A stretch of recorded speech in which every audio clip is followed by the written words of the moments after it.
Politics without the soap opera, with unfiltered constitutional conservative truth. The Conservative Review with Daniel Horowitz. And welcome back, fellow patriots, to the Conservative Review podcast here at CR's Northern Command Center on this Thursday, January 26th. And let me tell you, folks, it is really busy. It is insanely busy. It's a very busy week. Look, impeachment's going on. We get that. We get the outcome is not in contention. There's nothing we can do about it. There's nothing anybody could do about it. But there are a lot of issues that you and I could affect. Yesterday, we talked about babies. Okay, what are Republicans for if not babies and guns? We talked about on the 47th anniversary of Roe how Republicans have used that issue as a fundraising tool without expecting or pushing for actual results and outcomes. And it's become more of a campaign scam. Guns is the same issue. Every Republican is pro-gun, right? Well, where are the results? For a while in the 90s, early 2000s, legitimately in the states that Republicans controlled, we saw consistent progress. I would argue one of the few issues that conservatives have actualized success on in a consistent way that really has a valid metric, it's on guns. But the last couple years, really culminating with Republicans getting trifecta control, House, Senate, White House at a federal level, we've slid backwards. We're losing the narrative. Democrats, certainly where they control it, as we saw in Virginia, but elsewhere as well, are pushing gun control aggressively beyond belief. What can we do? What can the forgotten citizen do while we are being flooded with MS-13, criminal aliens, unvetted refugees? The jail doors are being let go, opened up. Thousands of criminals are being let out under the guise of reducing the prison population, including of gun felons. What are we left with? We're denuded of our rights. You know, one of the only organizations that I believe is actually worth it, is actually succeeding to despite itself. You know, the mark of an organization, of a political NGO, is to succeed not because of itself, but despite itself, not to become an end to itself just to perpetuate your existence. We certainly see that endemic of single issue groups. And I noted yesterday that is my critique of a lot of pro-life organizations. When it comes to guns, there's one organization that's actually pushing for results, actually pushing for people who will actually move the ball forward rather than just campaign on guns and then at best do nothing, at worst serve as a loincloth for Democrats and grease the skids for some of their gun control bills to pass. That is Gun Owners of America. It's really one of the few organizations that I could endorse wholeheartedly. And I don't know why it's taken me this long to have on someone from Gun Owners. But Erich Pratt is the senior vice president of GOA, lives right there in the belly of the beast there in Virginia. And he joins us today for a full briefing on the state of play with the gun debate, our palladium of rights, our most sacred of rights, and what we could do about it. Erich, great to have you on the show for the first time. Well, Daniel, thanks for having me. Thank you so much for those kind words in that introduction. But it's a real pleasure to be here with you finally at last. No, absolutely. Look, there are a few organizations that I feel I could learn from. I could get good information, and I know they're going to be consistent. I know there's no backroom games going on. Well, I got to stand down here because it's this type of Democrat or Republican pushing a bill. You guys are going to give it to us straight. I first want to start off with the positive. Do you agree with this sentiment that I look at the Richmond rally this past week, and one of the things that has concerned me, I follow and push for gun rights, but also many other issues as well, is that over the last couple of years, our side has been dormant. It really has been. The other side is activated. Our side thinks, well, Papa's going to take care of us. Trump is president.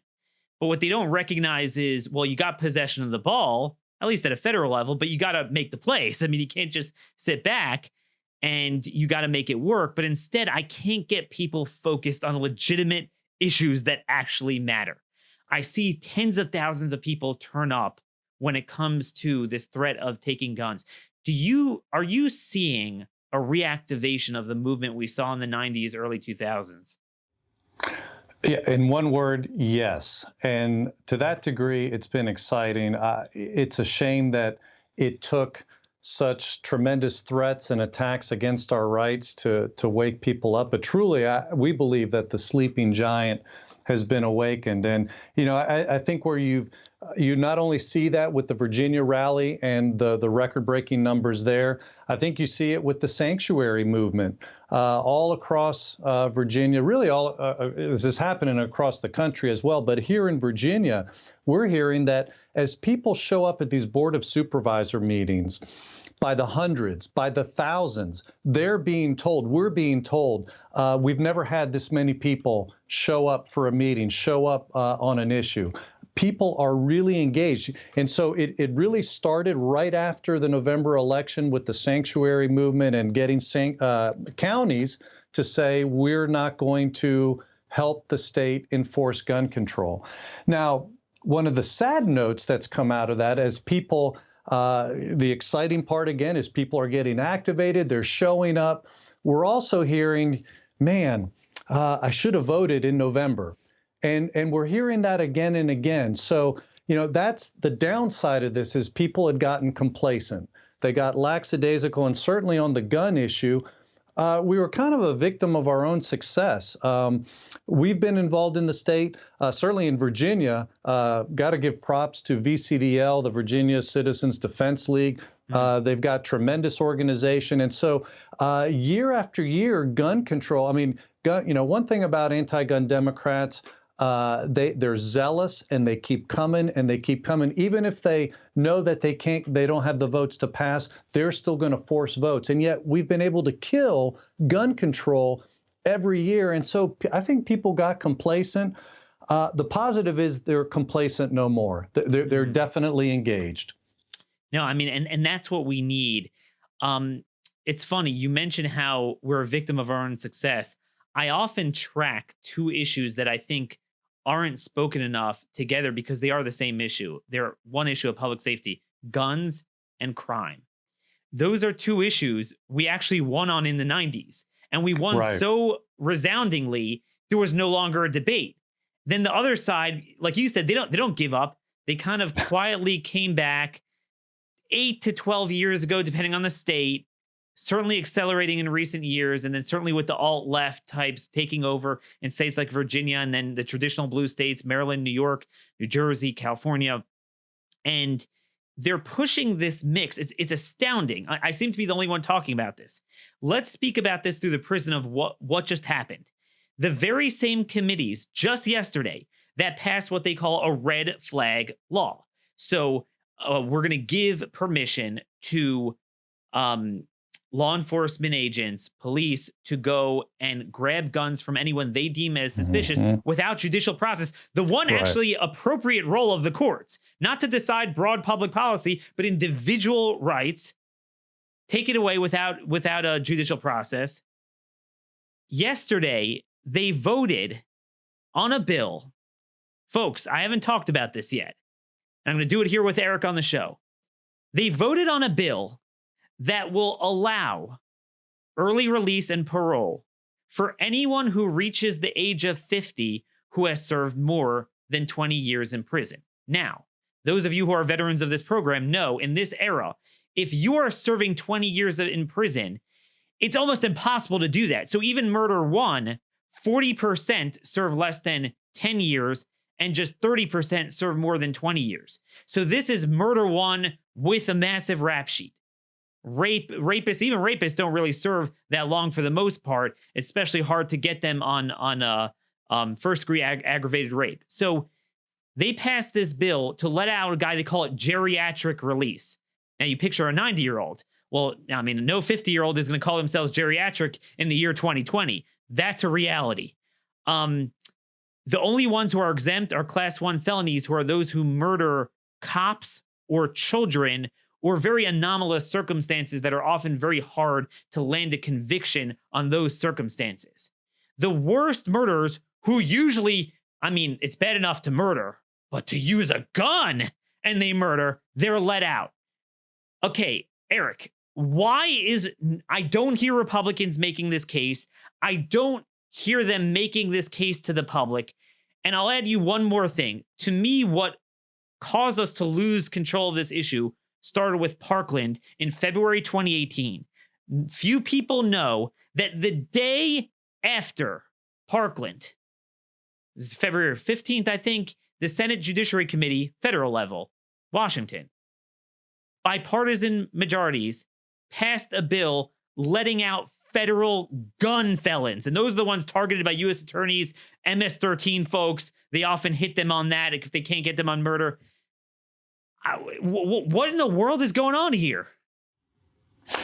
Well, you're absolutely right. The Republicans need to be making an issue out of this. I mean, there's a couple things in terms of what you were just saying. One, by letting hardened criminals back out on the street, we're going to see crime rates rise.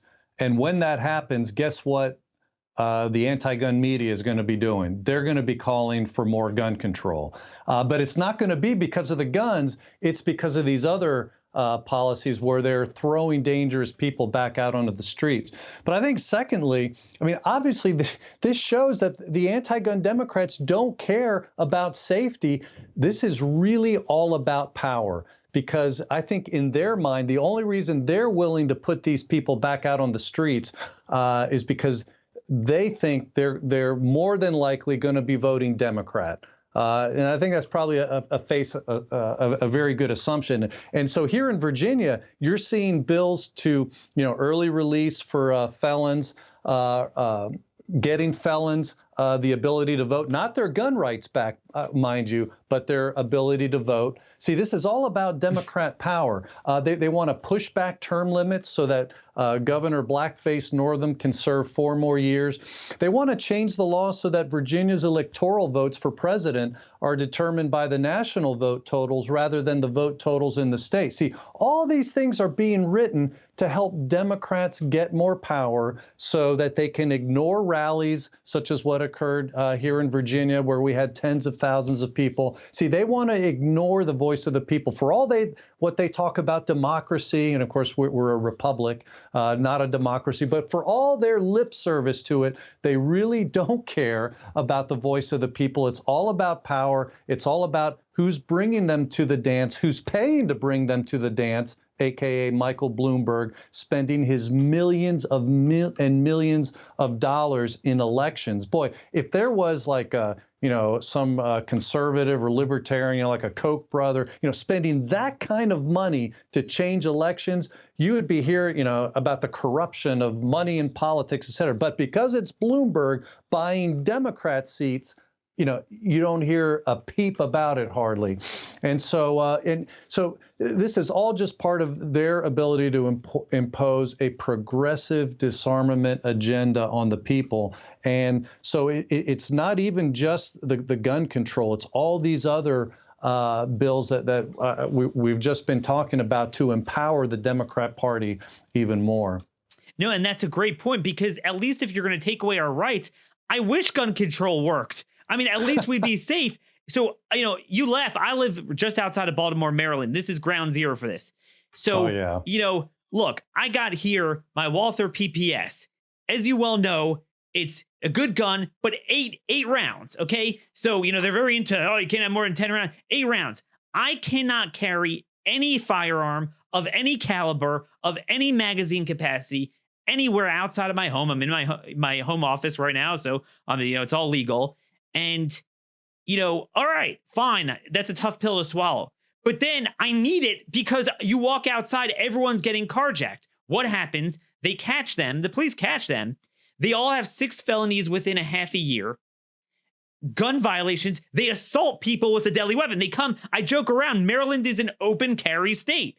You assault people with a deadly weapon and you don't get locked up. What we're seeing all the time is, if you're so zealous about guns, my gosh, you have us little gun nerds who are the safest people around. I don't earn enough money to be able to afford cigs, so I'm going to need to deal with private sales, try to get them cheaper. It's so hard. I can't utilize gun sales online in Maryland because I can't get half the stuff shipped to me. I miss out on so many things. But then when it comes to the people who are assaulting people with the guns. Chicago, similar story. All the gun violence, 5 robberies, assaults, firearms violations. He's let out after 3 days in prison. Then he's caught violating parole with an illegal firearm. Well, you know, Eric, we can't add to the prison population. So nothing happens. Of course, as we've been finding out recently, Democrats, at least some Democrats, are not opposed to adding to the prison population. Those undercover video tapes of Sanders staffers actually praising the Soviet Gulag system, where they threw people in to re-educate them. So praising the Gulag system, saying we need that here in this country. That's where we need to send Republicans to. Of course, they think that there's, they would never say this in the open. That's why it had to be undercover. All the more reason why I want to keep my guns. I mean, when there's people with that kind of mentality that want to round people up and, ship them off to gulags and things like that. So, we're just scratching the surface here with how Democrats want to reshape society. And it's all the more reason why it is so important. I mean, if anything comes out of, people watching this discussion here today, Daniel, I would say this. It is really important that people vote, and it is really important that they get registered. I've gotten my adult children to be registered, kind of kicking and screaming because it's not really a millennial thing, that they're into, but I've insisted on it. And they still honor me enough that they do it because Dad has requested it. But I think it is really important. Get your adult children, all your pro-gun friends and family. Make sure they are registered, because these upcoming elections are going to be really, really important. And come election time, start asking around. Are you going to be able to make it to on election day? You're going to be out of town. Here's the site where you can do absentee ballot. Get this taken care of ahead of time. It's really important for our side to start thinking this way, because you know what? The other side's doing it. All those millions and millions of dollars that Bloomberg is spending, a lot of that is that on the street ground game, getting people to the polls. So we've got the passion right now. We're under attack. Our rights are being threatened. We need to, now channel that passion in a very constructive way. And so I think that's one important thing we need to do. So one thing I could hear my audience screaming at me, and I'm going to get emails about this, about what you guys could do to channel this is at GOA. And the reason is this. They're saying, all right, vote. Vote for who? So let me give you an example. Let's start at a state level. We'll move to the federal level. Florida. Florida is a really good success story on paper for R versus D, in the sense that it's considered a very competitive 50-50 state. But for quite some time, Republicans have had every statewide office holder is a Republican. They've had supermajorities or flirting with supermajorities, certainly simple majorities in both houses. They just elected, one of the most conservative governors, if not the most conservative governor in America, Ron DeSantis, certainly committed to these issues. People went out and voted for him despite being outspent. Everyone thought he was kind of a newcomer. He wasn't going to win. Great success story. They voted for him. Even in a bad year, we won there. Well, there's a state Senate president who's pretty much the guy who runs it, Bill Galvano, who is the guy, he's like, let's say, the Mitch McConnell equivalent of the state Senate there. It's a very important position.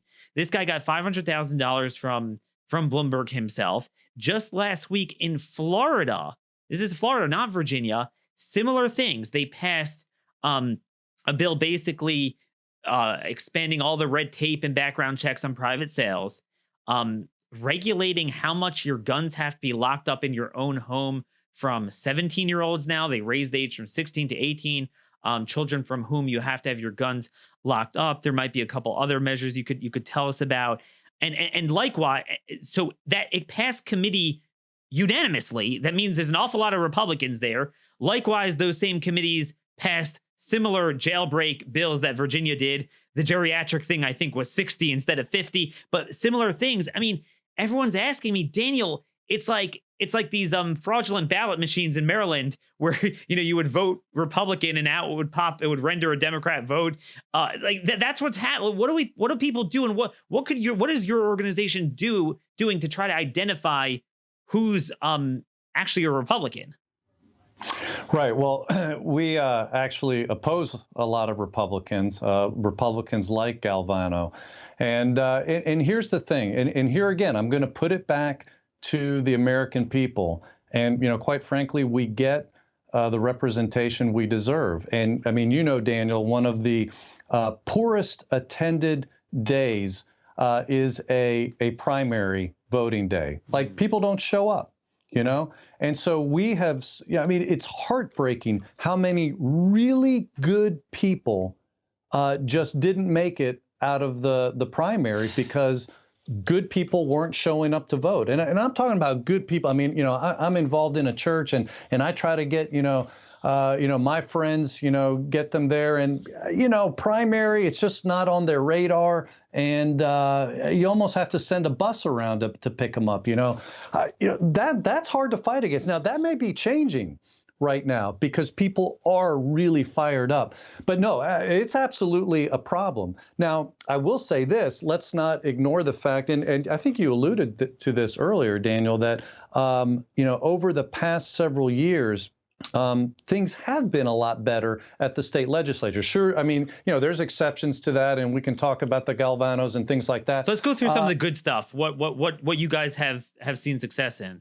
Oh, absolutely. Well, one of the huge successes, and here this is, just yet again an example of how Democrats, when they ignore the will of the people, they do so at their own peril. And we saw that happen in 1994, and they ended up losing the Congress because they pushed gun control and ignored, the voice of the people through rallies and contacting Congress. They just didn't care. They'd had a Democrat majority for decades, and they never thought they would lose it. They were stunned. And Bill Clinton said, he actually said it was the gun issue that cost him control of the Congress. Now, you fast forward another 14 years, it was a different issue, but when Obama came in with the Democrat control in the legislature, it was the same type of thing. They were passing tax increases, they were pushing health care, and that was the big thing. That was the thing that really got people motivated,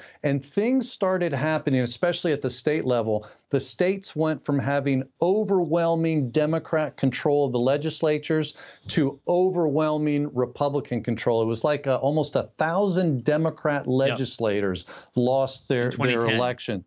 Yeah, I mean, it was amazing. And that actually had a tremendous benefit for our organization. We've been pushing since the 90s, constitutional carry. It was first called Vermont carry, or Vermont style carry, but constitutional carry, where you can carry a firearm. Boy, would this help you in Maryland, Daniel. Carry a firearm without permission. And we now have 17 states. Vermont was the original from, the founding of the nation, but we have 17 states now. 15 of them came after this huge, Obama-caused revolution where, the states went from Democrat control to Republican control. So all that to say, there have been some good things that happen. And, absolutely, when there's bad Republicans, man, we are the first ones to go after them and torpedo them. And I think that's one of the things you appreciate about Gun Owners of America is we use the Constitution as the standard, not the party. Because let's face it, Eric, and this is what our audience needs to know this, when we talk about Gun Owners of America, as opposed to some other notorious, allegedly pro-gun rights organizations, that the gulf between a Thomas Massey and a Bill Galvano is as wide as the gulf between any Republican and Elizabeth Warren and whatever else. I mean, it makes a world of a difference. And I want to really channel this into something that has really disturbed me. Look, we know Republicans are not going to limit the size of government and cut spending. I mean, I'm going to fight for it. I'm going to talk about it. Right. It's not going to happen. But every Republican, again, what is their mantra? It's babies and guns. I mean, that's really what got them together. Coming back to the beginning of the show, everyone thought, like, at a bare minimum, I mean, come on, you're going to defund Planned Parenthood and you're going to get right to carry reciprocity. I really thought we were going to get that. I knew they wouldn't do anything bolder than that. I really thought that we were going to get that. Instead, when they had trifecta control, they didn't push anything until after Parkland. Then they pushed concealed carry as a shell to stick on another fixed NICS that we knew would then get sent to the Senate, and they'll only pass fixed NICS without the concealed carry. And that's what it was. President Trump signed. One more thing. Correct me if I'm wrong and let us know if there's any good news. But if you look at an executive angle, so that's Congress, President signed it, DOJ, ATF, I'm only seeing more with the red flag type of things. I'm seeing the bump stock ban. What could people do to ensure that, let's say, best case scenario, Republicans win back the House, President Trump is reelected, that we get a better result?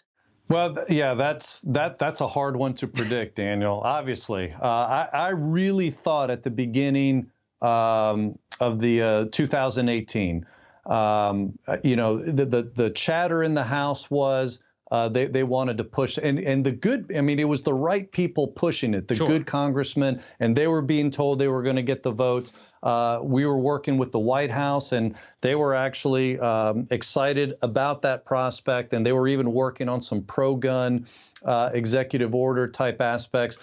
In the end, we only ended up getting one, and that was undoing the UN treaty, which was certainly a positive. We pulled our name off of that, and I'm glad for that. Honestly, it was, I think, Parkland that changed everything. And, you've got, and we've touched on this before. Democrats are ferocious, they're zealous, they're vicious, and they use opportunities like that to advance their agenda. Republicans, even though in their heart of hearts, they may want to be with us a lot of the times, they're like lambs when it comes to things like this, and they wilt. They're scared. They're scared to advocate now I'm generalizing because, I mean, you've got the Thomas Masseys and some good guys who, come right back and they're making forceful arguments. But most of them just throw up their hands and say, oh, now's not a good time. And, and that's a hard thing to predict because, I mean, you can hear a guy on the stump and he can sound good and okay, I'm going to vote for him. But how is he going to be under pressure?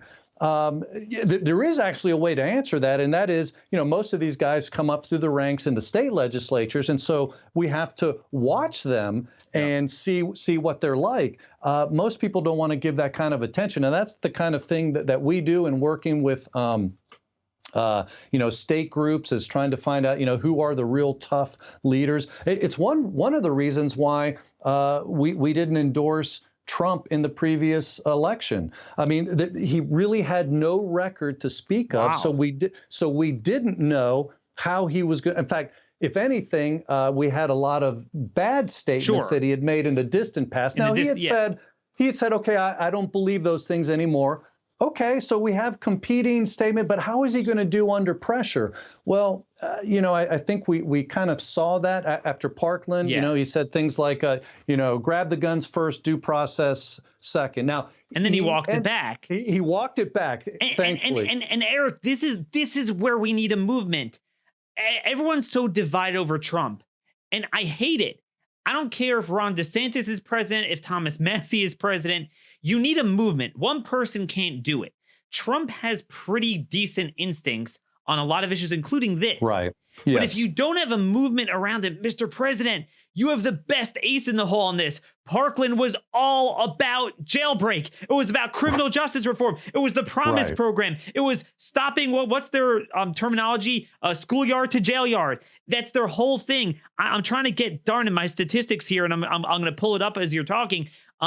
Something like the Washington Post had this thing about, what was it, 1,000, 1,500, 2,000 people killed of mass shootings since 1958 or something. There's been something like, and I have the exact numbers, a couple of my articles, 960,000 homicides over that same period of time. This is like 0.001%. Almost all of them are repeat violent felons that are known to law enforcement, and even a lot of the mass shooters were too. There's a couple of very rare exceptions, and those are very hard no matter what they do. I mean, we see the guy in New Jersey who, by the way, that shot up the kosher store in Jersey City. By the way, he was a gun felon 50 times over, never served a day in jail. But also, it turns out, in addition to having guns, oh, gee, in New Jersey, no one could carry. You can't have hollow points, retroactive ban of magazines, more than 10 rounds. I mean, but he managed to get it. But he also had a bomb that it turns out could have killed endless numbers of people. We had the perfect ace in the hole, but instead the people around Trump are like, criminal justice reform, yes, and red flag vote. Right. Like, what are you talking? The red flag laws are being tough on crime. So here's basically the battle lines, Daniel. We have the grassroots. The other side has the media. That's their advantage. That's their strength, and they use it well. So after these shootings, even though they are, as you just pointed out, they're a minority of the murders that occur, boy, they whip people up into fear. We saw this again in August when there was 3 mass killings in a short period of time, and the media went bonkers on that. And sadly, the president started talking about some gun control proposals. Now, our strength is the grassroots, and we utilize that well, thankfully. So after the president started, hemming and hawing and moving that way, we generated more than 3 million messages from, grassroots into the Congress and into the White House. And as a result of that, we saw them pulling back. In fact, we had, I won't say which office it was, but a very, very high level congressional office say gun control would have already passed were it not for your members. He said, you guys have been extremely loud. So, it's frustrating, but that's the battle that we have. I mean, every time there's a tragedy, the media is going to try to, they're stepping over the dead bodies to get to the mics to, or the anti-gun congressman, to use that for their agenda. Our response is we get the grassroots and basically the threat of we will remember in November. And so, that's the tug of war that we're in. But, the answer is we can't go to sleep. It's tough, mind you, because the media, that's their job. They're being paid to do this. For us, we've got jobs. Well, That's most people. I do this for a living. You do this for a living. But I don't have people, a real job, but most of my audience does. Right, exactly. So they're school teachers, doctors, lawyers, whatever These it people is. don't even know. Like I talk to people in my community. They don't know about this whole criminal justice thing. The New York thing, it passed in a budget bill because they can't allow people to know what's happening. And now people are like, are you kidding me? But they didn't even know about this. It's a whole movement. The same people pushing, and it's in all the states where, again, New Jersey is even worse than Maryland. And this guy, well, 2 things. The Jersey City guy who shot up the Jews in the kosher store was a gun felon with a massive rap sheet. And then the guy who shot up the church in Texas that same week, he wound up in New Jersey, evidently, a few years ago, was caught on a gun felony. It was downgraded. He was let go. It's like that is an open carry state if you're a criminal. And what bothers me is this. I agree with you about not making hay over tragedies, but there are times where something is like, look, we live in an open country. It's not North Korea. If someone wants to kill people, a certain amount of murder is going to happen that we can't prevent. But there's a whole slice of it that really is preventable. And when I talk about this all the time, Republicans don't push back, for example, on sanctuary cities with illegal aliens. We had this with New York City. 200 murder detainers. 200. They're almost all repeat felons. This 92-year-old woman in Queens, the guy was caught 7 weeks before on what? Assault and firearms charges. He was let go, both at a domestic criminal sense, but also he could have been out of the country. 100% preventable murder. It's not like, oh, we could disagree on policy. 100%. And here's the thing. If you know martial arts a little bit and you're boxing, no matter how good you are at ducking and bobbing and weaving, if you don't also punch and go on offense, you will get hit. They're gonna draw blood. it's not just going on offense. That is the best defense because they're always going to take a shot at you, but we direct attention on their vulnerabilities. Right. And I just, again, my unsolicited advice, your organization, others, they need to really look at this crime and especially foreign criminals, which is 100% needless and senseless and avoidable to harbor other countries' criminals. On that note, one more thing. I know I've kept you for a while. One more thing I want to get back to is you mentioned sanctuaries. So we're talking about illegal immigrants. Obviously, to be very clear, so people know, Madison and Federalist 46 talked about this a lot, that right up there with interstate commerce, the impetus for going from the Articles of Confederation to the Constitution was so you wouldn't have chaos in immigration. And the way he refers to it is so you don't have people being brought in who are, quote, obnoxious aliens. Those are your criminal aliens of today under loose standards, aka New York and California, to mess with everyone else. And that was absolutely given over to the federal government so to protect their sovereignty of the whole of the union. And there is no right to immigrate shall not be infringed. So hence, there is no legitimacy to engaging in civil disobedience against our immigration laws. But what you're suggesting, and I want to get an update on this because I really think if the left is this successful doing it illegally on an issue states do not own, this is, I mean, look, the founder said it was so much of a right. Madison was hesitant to put it in the Bill of Rights because it would almost imply that it's coming from government and it's the right pre-existing to the Constitution, natural right. So in this case, and I say this all the time, Judge Timothy Farrar, he wrote the first treatise, constitutional treatise, a year after the 14th Amendment was ratified. And he talked about certain rights were all for states. We think generally states should be stronger, but there are certain things that even a state cannot infringe upon. What they did with Jim Crow, life, liberty, and property of blacks in America, it was appropriate for the federal government to step in. Same thing, a state cannot do what Maryland is doing to me. They do not have that right. So 2 questions.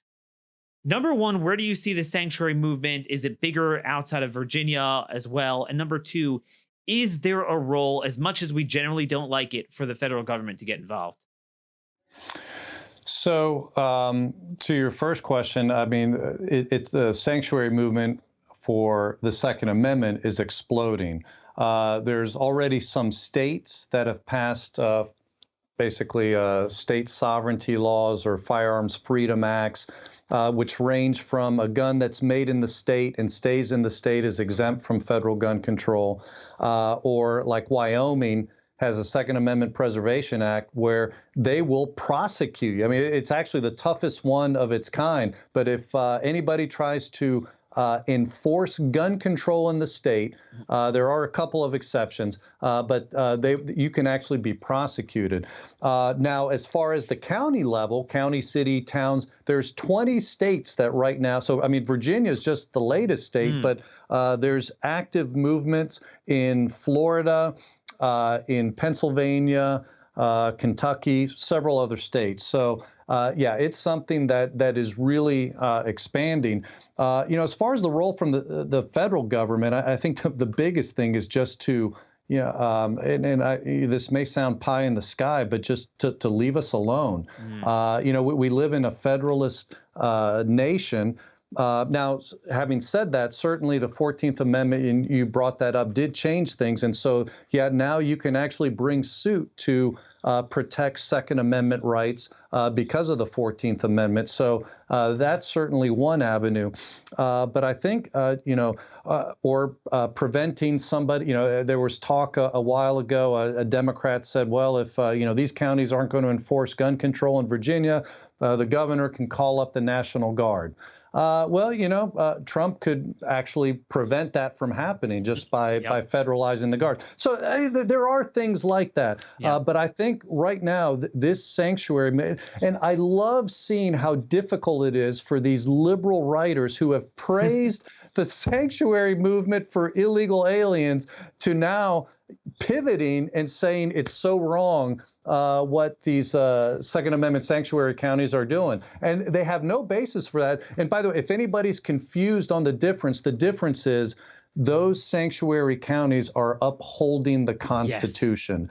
And therein lies the difference. As you mentioned, this is a pre-existing right. It's not even a constitutional right. It wasn't established by the Constitution. It's not a right given to us by government that can be taken or given at will. It is a right from God, as our Declaration of Independence says. So it's beyond the scope of government. That's why government can't infringe it, which is, of course, what the Second Amendment says. Shall not be infringed. And that's the important thing. I hate when people are like, well, Daniel, are you a state or a federal? Is this the courts or the executive? Well, each thing has its proper role. And not only doesn't it say the right to immigrate shall not be infringed, but the courts have said in the most, what's called by Felix Frankfurter, the most uninterrupted set of case law, the plenary power doctrine, that there is no right to sue, there is no right to enter, there is no, I mean, it's because it trespasses all of our property rights. It's antithetical to a right. It's the ultimate privilege of a government, and a state can invite in and harbor people, and that's completely illegitimate. But nonetheless, I do think we should learn the lesson. And you said it, much to my chagrin, they are very successful. You look at the ICE enforcement numbers, they are in the toilet. If you look at the field offices in the field office in LA has fewer removals than the field offices in Minneapolis and Salt Lake City, even though they have a fraction of the illegal criminal population. And unfortunately, and they're passing laws criminalizing enforcement of it. Same thing. It's illegitimate there. It's neo-Confederacy there. This is actually what the founders envisioned. We need to get involved. I'd really be remiss if I didn't ask you this as a senior vice president of Gun Owners of America. What, for those who do live in a normal state, in a free state, what is the best carrier weapon? Well, Tough one.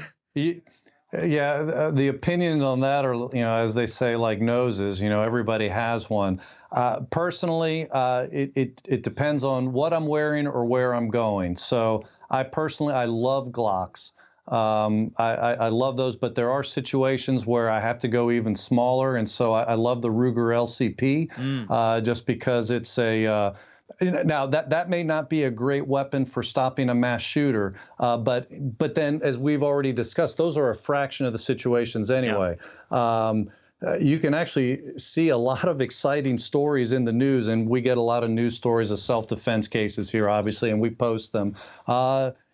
It's one of the most popular selling guns, and a lot of people use them in self-defense. I almost sound like a salesman for them. I'm not. I'm just saying, you asked me what I like, that's what I like. I do go concealed. I live in an area where you could easily get swatted because there's a lot of nervous people here. It's a very safe county, but it is a very liberal county, Fairfax County, Virginia. So sure. I wouldn't go open carrying here.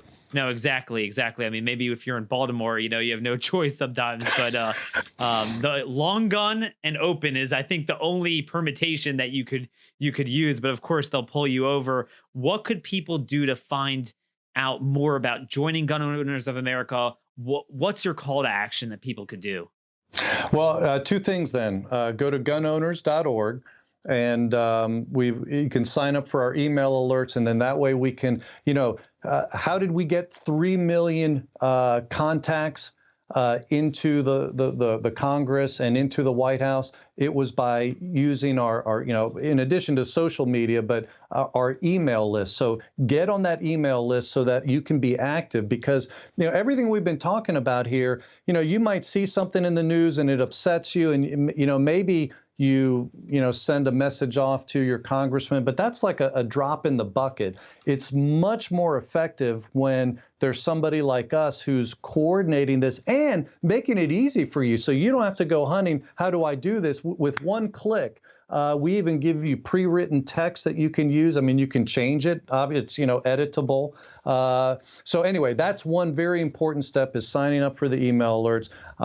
There's also membership information there as well. I mean, that helps us keep the lights on here, so we keep fighting the fight. So both of those things, I think, are very useful. If you're interested in getting a Second Amendment sanctuary in your area, go to gunownersaction.org SASO. That stands for Second Amendment Sanctuary Ordinance. SASO. We've got fact sheets there. We've got model legislation, and people are taking that and they're giving that So there's things happening that we don't even know about just because we're giving people the tools and they're taking it and running with it. So that's very exciting. Well, there you have it, folks. That is the State of the Union on our most important right to protect ourselves. Erich Pratt, Gun Owners of America, thanks so much for joining us. God bless you, and God bless all of you in the audience. Thanks for listening. Till tomorrow, this has been another episode of the Conservative Review Podcast.